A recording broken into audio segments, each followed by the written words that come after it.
الحمدللہ وحدہ لا شریک لہ والصلاة والسلام علی من لا نبی بعد۔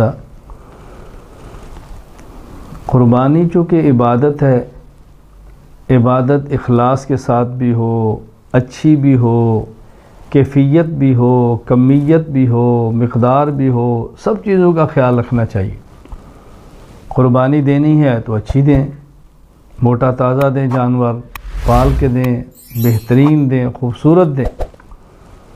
مسند احمد میں حدیث مبارک موجود ہے، حضرت ابو ہریرہ رضی اللہ تعالیٰ عنہ فرماتے ہیں کان اذا اراد ان یضحی، رسول اکرم صلی اللہ علیہ وسلم قربانی کا ارادہ فرماتے اشترا کبشین عظیمین سمینین اقرنین املحین موجعین، سبحان اللہ۔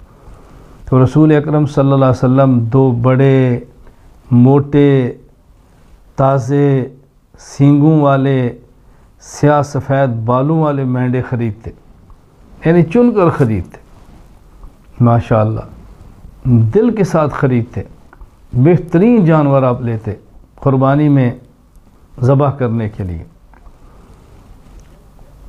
اور سنن ترمذی میں روایت موجود ہے، حضرت علی رضی اللہ تعالیٰ عنہ فرماتے ہیں امرنا رسول اللہ صلی اللہ علیہ وسلم، ہمیں رسول اکرم صلی اللہ علیہ وسلم نے حکم دیا ان نستشرف العین والاذن، ہم قربانی کے جانور خریدیں تو اچھی طرح آنکھ کو دیکھ لیں، جانور کے کان کو دیکھ لیں، اچھی طرح دیکھیں۔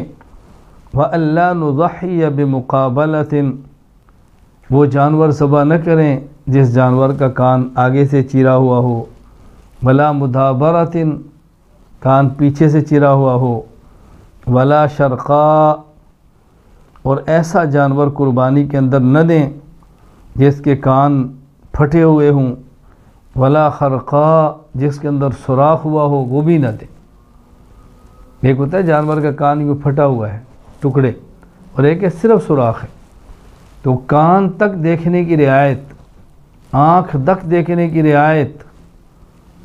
اور رسول اکرم صلی اللہ علیہ وسلم کا ارشاد ہے، فرمایا سمنوا ضحایاکم فإنہا للصراط مطایاکم، جوانر خوب موٹا تازہ کرو، یہ تمہاری پل صراط کی سواریاں ہیں۔ تو حضور اکرم صلی اللہ علیہ وسلم نے ترغیب دی ہے، اس لیے قربانی کے جانور کو پالنا، رغبت کے ساتھ رکھنا، اور موقع پر خریدنا ہو تو اچھے سے اچھا جانور اللہ کے راستے میں قربان کرنا چاہیے۔ اللہ تعالی ہم کو شوق سے، ذوق سے قربانی کا جانور ذبح کرنے کی توفیق عطا فرمائے، اچھی سے اچھی قربانی اللہ کے راستے میں دینے کی توفیق عطا فرمائے۔ وآخر دعوانا الحمدللہ رب العالمین۔